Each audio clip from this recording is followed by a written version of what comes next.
שלום לבני גנץ, אחד מראשי כחול לבן, מעמד לראשות הממשלה. שלום, בני. שלום, ערב טוב. ערב טוב. מה נשמע? בסדר גמור. ישורת האחרונה, אתה בלחץ? לא, אני לא בלחץ, אנחנו דרוכים, אנחנו עמוסים בפעילות, אבל אנחנו מאוד מאוד אופטימיים, אנחנו מרגישים שזה הולך בכיוון נכון, מרגישים היטב את הרחוב, המפגשים שלנו ברחוב, בשטח, בכנסים, רצים ממש טוב עם כל האוכלוסיות, בכל הערים, בכל הארץ, ואנחנו מאוד מאוד אופטימיים, אנחנו מאמינים שהשינוי החיובי בדרך, וזה אנחנו. דווקא, לא בכל מקום, ראינו סרטון במחנה יהודה, דווקא שם לא התקבלת האופטימיות יפה. הייתה... לא, דווקא לא, דווקא מחנה יהודה היה מאוד מאוד נחמד. היו כמה קבוצות של תומכי ביבי, וזה בסדר גמור, כל אחד צריך לתמוך במה שהוא רוצה, ומטבע הדברים עושים היית רעש. מוכן לתסריט הזאת, שאתה נכנס למחנה יהודה וקוראים שם כן, ביבי? כן, היה בסדר גמור, חשבתי שזה יקרה, זה באמת קרה, והיו כמה אנשים שקראו לכבוד ביבי, ואחר כך המשכנו לתוך השוק, ונפגשנו עם המון אנשים, והיה ערב מאוד מאוד נעים בסך הכל. לצד זה יש עוד כמה וכמה פרשיות שאנחנו באמת רצינו לעשות סדר. קודם כל, לפני שנגיע לחיים עצמם, בואו באמת נעשה סדר בכמה דברים, ונתחיל מהפרסום האחרון של בן כספית, העיתונאי, קולגה שלנו, שפרסם שטופלת על ידי פסיכולוגית אחרי השחרור מהצבא, ויש כל מיני ספקולציות וגרסאות. תסביר אתה לנו, זו הייתה פסיכולוגית, או זה היה משהו כמו קואוצ'ינג? מה זה היה בדיוק?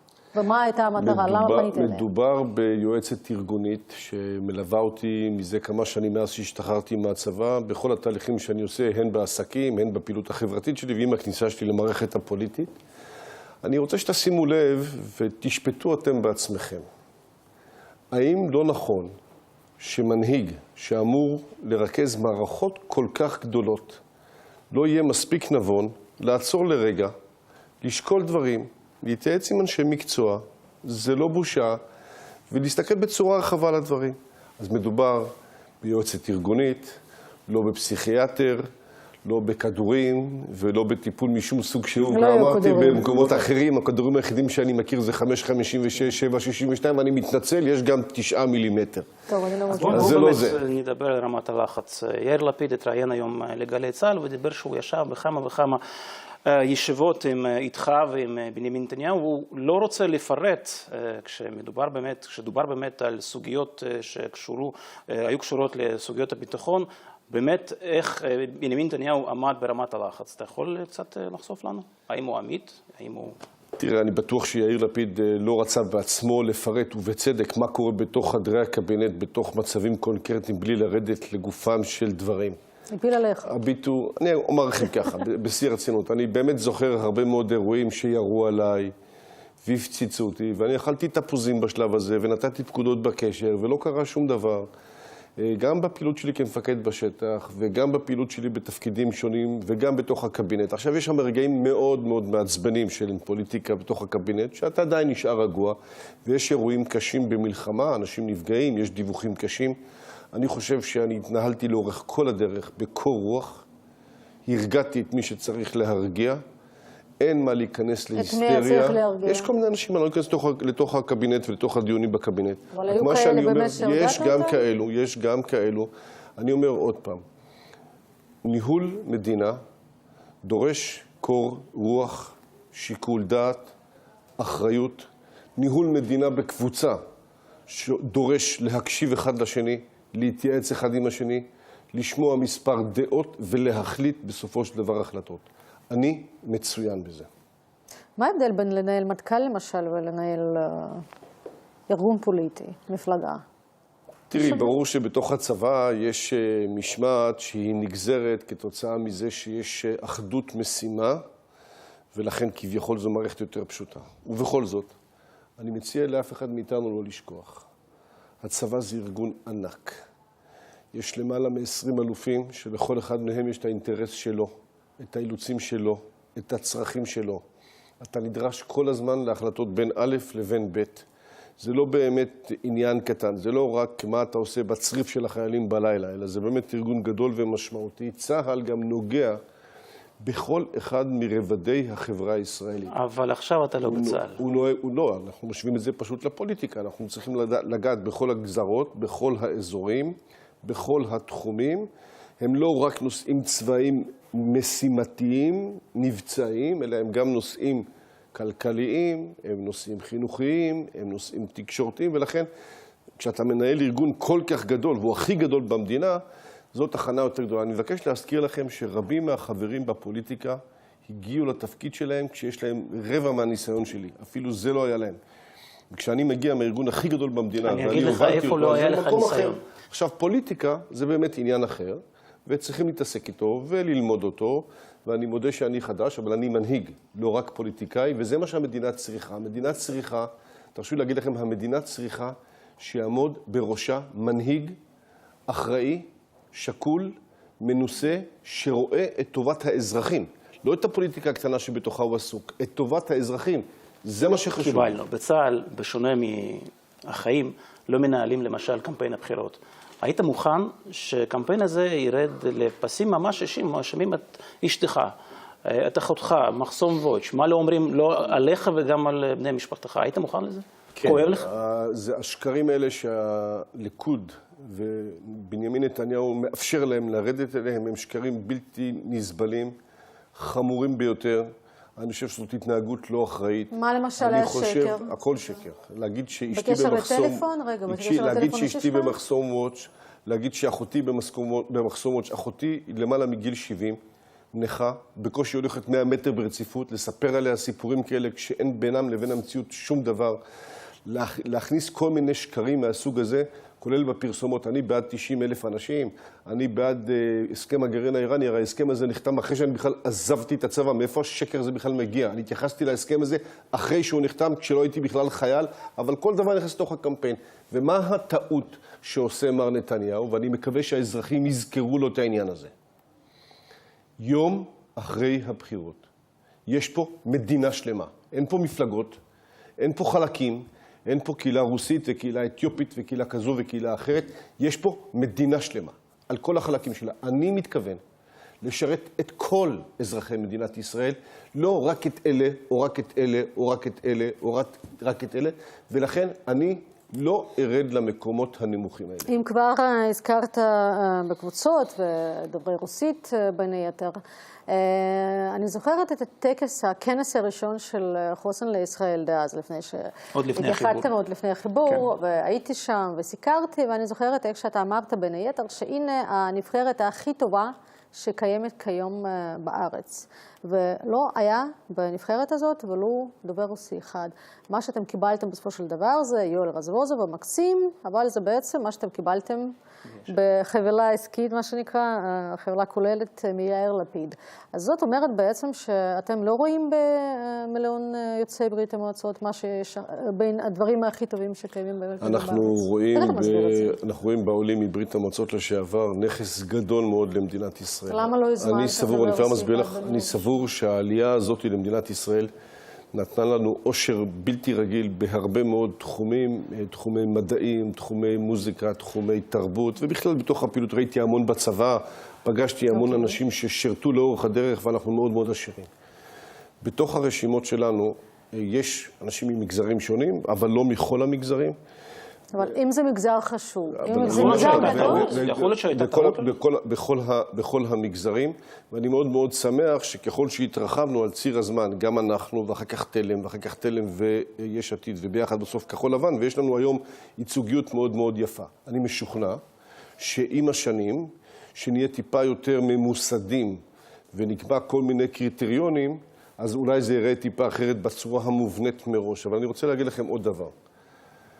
אני מבקש מכל אזרחי מדינת ישראל, לא משנה מאיזה עדה הם מגיעים, מאיזה מגזר הם מגיעים, יהודים ושלא יודעים לראות בי ואנשיי כנציגיהם.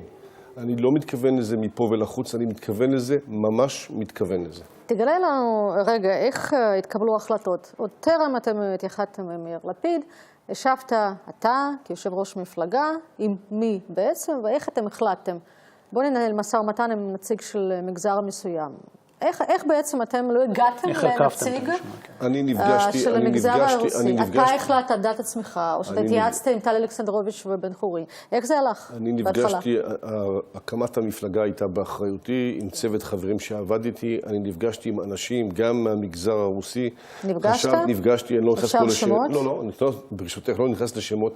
אנשים נהדרים, אנשים נהדרים שחשבתי שהתרומה שלהם בראייה הארצית לא תהיה מספיק גבוהה, ואני מאוד מאוד שמח שיש לנו כרגע את יואל שנמצא איתנו ולא רק... רגע, למה חשבת ככה? כן, לא, זה אנשים ספציפיים, לכן אנשים ספציפיים שאיתם נפגשתי וחשבתי שהם באופן אישי אולי פחות מתאימים בשלב הזה לעיסוק ארצי, אבל זה לא פוסל אותם אתם לא ניהלתם כבני משא אדם. ומתן אפילו, אולי לא ריחקתם ככה, אולי אפשר בכל זאת לצרף, כי אני אגיד לך למה אני שואלת, למה אני מתעקשת כל כך, כי בשלב מסוים, כשאתם עוד הייתם בשלב של הקמת המפלגה, פנו אליי חבר'ה כנראה מהליכוד, וממש הם דאגו, הם שאלו, זה נכון שמנהלים משא ומתן עם מישהי או מישהו דובר רוסית בחוסן לישראל? אמרתי, אינני יודעת.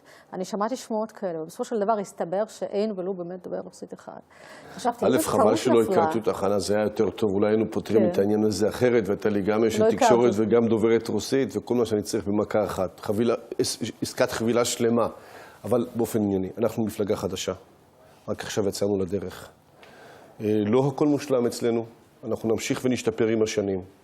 לא צריך להיבהל מהעניין הזה. אנחנו במגע עם הקהילה הרוסית, אנחנו משרתים את הקהילה הרוסית, אנחנו מבינים את הצרכים של הקהילה הרוסית, אנחנו נהיה בקשר עם הקהילה הרוסית, אנחנו נעשה את כל מה שאפשר לקדם את העניין הזה. כן, אם כבר נגענו בשמו של יואל רזבוזוב, היום בדיוק יצא לי ככה לדבר אותו, הוא אמר בשידור, על כך שבזמן שיש מפלגות דווקא בצד הימני של המפה, שבכל רם אומרים שהם ישבו רק בקואליציית נתניהו, בו זמנית, מאחורי הקלעים, ומנהלים משא ומתן עם כחול לבן. האם אתה מאשר את דבריו, ובמי מדובר בדיוק, באילו מפלגות? ברשותך, אנחנו לא יכולים להיכנס כרגע לדבר על כל ציר פוליטי וכל שיחה שיש מכל מקום. מה שברור, שיש דיבורים בין כל מיני אנשים, מכל מיני מפלגות, ושהמציאות של אחרי הבחירות היא מציאות פוליטית של יום אחרי הבחירות, והמציאות הפוליטית של לפני הבחירות היא מציאות אחרת. אבל קיים דבר כזה, אתה מכיר את זה? כשפוליטיקאים היום אומרים שלא ישבו בקואליציה אחת עם בני גנץ, אתה מאמין להם? או שאתה אומר, נדבר אחרי הבחירות? אני מקשיב למה שהם אומרים, ואני לא נכנס לוויכוח עם כל אמירה של מישהו אומר, רק אני אומר בצורה נורא פשוטה. זו מערכת פוליטית, אנשים ממצבים את העמדות שלהם לפי צורה מסוימת, הבחירות יוכרעו, אנשים ישבו, לכולם יש אינטרס להשפיע, לכולם יש אינטרס להיות שותפים.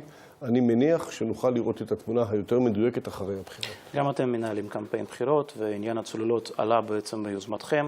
אני רוצה להתייחס למאמר של קלמן ליבסקין בעיתון מעריב, שבו הוא טוען שגם יעקב נגל וגם יעקב עמידרור אמרו לו ואישרו לו שהם מכירים את הסוד, אותו סוד עליו דיבר בנימין נתניהו, וכך הוא הסביר בעצם את ההחלטה שלו למכור את הצוללות, לאשר, את מכירת הצוללות למצרים. אז זה בעצם, אתה יודע, אם זה נכון, אז אין לכם טענה. יעקב נגל ויעקב עמידרור הם אנשים מאוד רציניים שהיו בראש המל"ל, אחד היה ראש המל"ל, אחד היה ממלא מקום ראש המל"ל. זה גוף מטה שנועד לרכז את עבודת המטה, הוא איננו גוף שמחליף את המוסדות הרלוונטיים, שזה מוסד, שב"כ, צה"ל, במקרה שאנחנו מדברים בו. הוא משלים אותה. שר הביטחון. אין סיטואציה שאפשר לקבל אותה, שראש ממשלה לא מתייעץ עם מערכת הביטחון על דבר כזה. הוא מוסמך לקבל את ההחלטות שלו, זה בסדר גמור.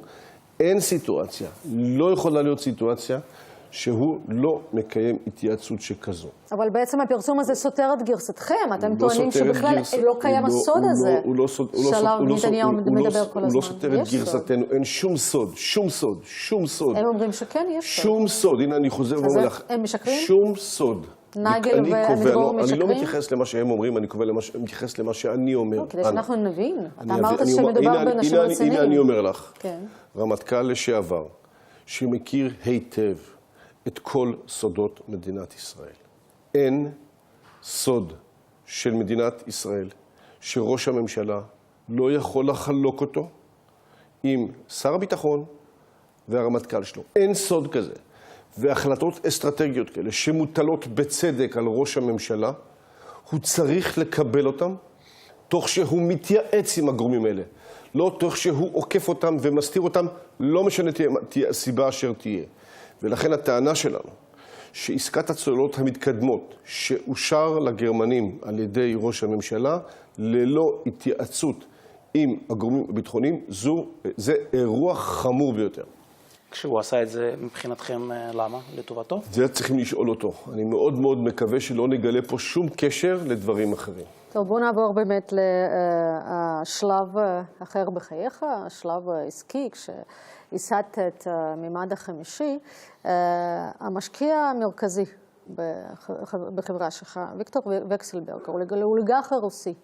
הוא בעצם דמות מאוד שנויה במחלוקת, גם FBI טוען שהוא סוכן רוסי, גם בשוויץ פתחו נגדו חקירה פלילית. כן, הזמינו חקירה פלילית. גם בכלל אומרים שהוא מקורבו, יותר מדי מקורבו של פוטין. לא עבר בראש שלך כשאתה באמת קיבלת את ההשקעה שלו הפיננסית, שאולי לא כדאי לקבל דווקא מישות כזאת?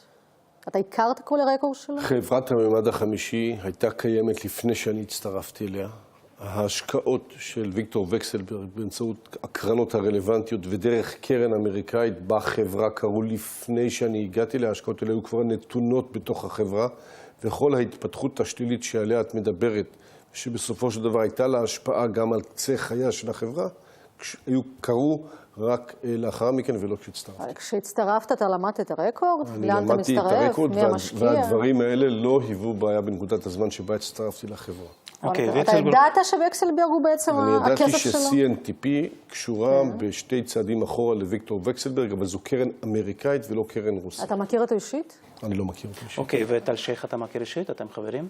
אני מכיר את אלשיך הרבה מאוד שנים מתוך השירות הביטחוני המשותף שלנו. אני מכיר אותו כסגן ראש השב"כ, וכמובן לאורך כל השנים לפני כן. אני מכיר אותו מפכ"ל המשטרה, אנחנו לא חברים ברמה אישית. אני שואל אותך כמובן... אני מבקש להיות ברור, אנחנו לא חברים ברמה אישית, אני מבקש להעביר בצורה חד משמעית, לא התקבלה שום החלטה עסקית על ידי רוני אלשיך, בגלל ההיכרות שלו איתי או שלי איתו. כל הסיפור של המימד החמישי ומשטרת ישראל, זו עורבא פרח. המבקר בדק את משטרת ישראל ותהליכי הרכש, לא את המימד החמישי. הדבר היחידי אין לו זכות לבדוק את החברה הפרטית. סליחה? אין למבקר זכות לבדוק לכן אני בא ואומר, וגם המבקר הבהיר שהמוצר שנתנו למשטרת ישראל הוא המוצר שניתן לה, הוא עבר את הבחינה שלהם, הוא עבר את ההתנסות שלהם, הם לא הלכו איתנו לעסקה כי הם חיכו להתפתחות שלהם. יש פה סיפור שלם, שכביכול מנסים לתאר שאנחנו קיבלנו 50 מיליון שקלים, לא קיבלנו 50 מיליון שקלים, בשביל לחסות על 16 מיליון שקלים אחרים שראש הממשלה כן קיבל. אין פה שום דבר כזה. אנחנו קיבלנו מהם תשלום עבור פרויקט ניסוי שעשינו להם שהוכח כמוצלח, לא קיבלנו מהם שקל אחד. קיבלתם ללא מכרז? כי בעצם הפרוצדורה היא נורא ברורה ומוכרת במדינת ישראל. פותחים מכרז, הפרוצדורה אפשרה להם לבצע את הניסוי המבצעי באמצעות הכלי שאנחנו נתנו להם. עובדה שהם הלכו למכרז על הפרויקט הגדול שמעולם לא הושלם.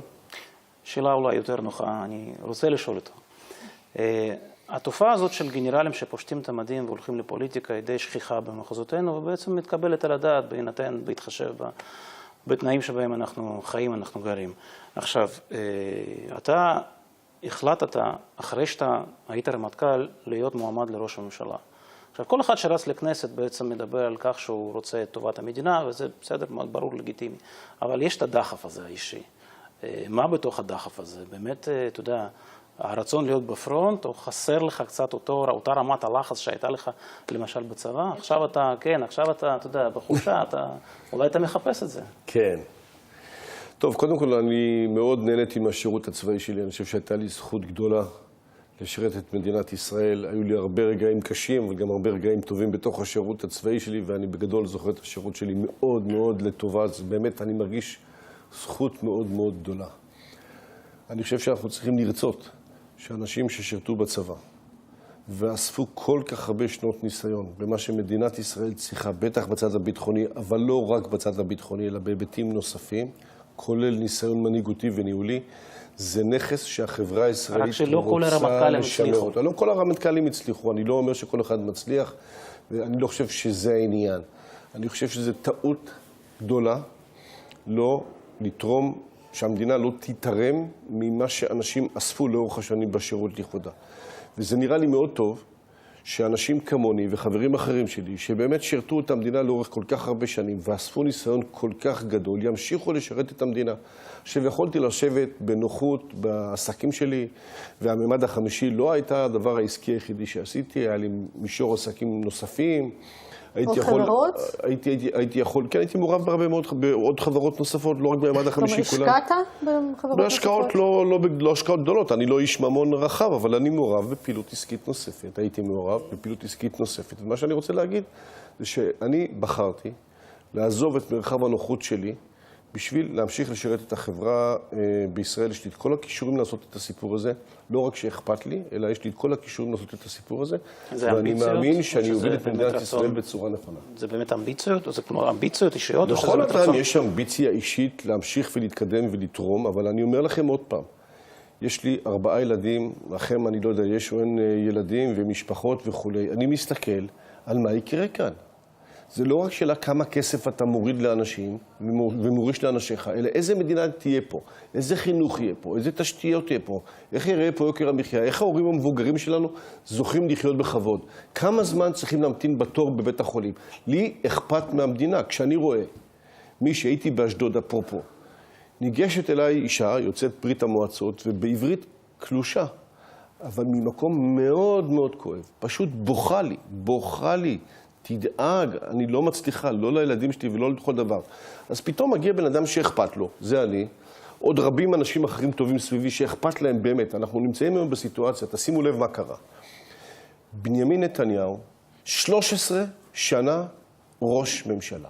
13 שנה. מה נפטר? הביטחון נפטר, 10 שנים ברצף, 3 קודם.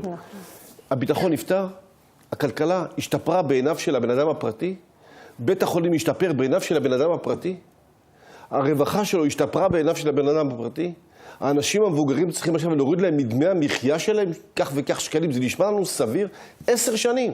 כל דבר חייב שיהיה לו סוף. היום בנימין נתניהו משרת את בנימין נתניהו.